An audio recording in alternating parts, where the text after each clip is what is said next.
Особую благодарность родные Дениса выразили Татьяне Тарасовой. Легендарный тренер была для чемпиона второй мамой, которая всегда верила, что казахстанский мальчик однажды заставит весь мир заговорить о его победах.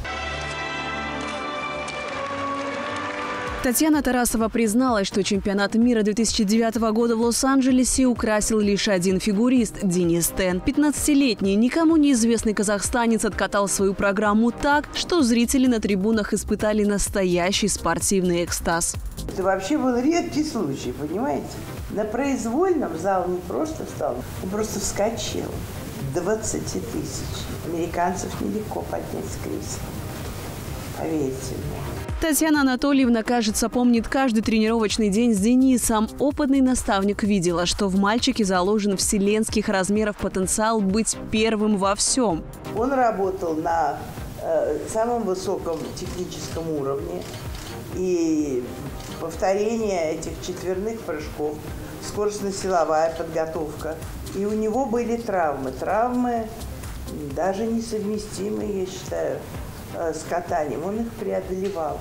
Он катался через боль. Татьяна Тарасова признала, что Денис, по сути, был талантлив во всем, поэтому сегодня есть и его стихи, и его музыка. Это распирало, да, это внутри все, пока ты это не выложишь, пока ты это не напишешь, пока ты не создашь эту музыку, пока ты не можешь жить, потому что тебя это беспокоит, тебя это разрывает, тебе нужно высказаться.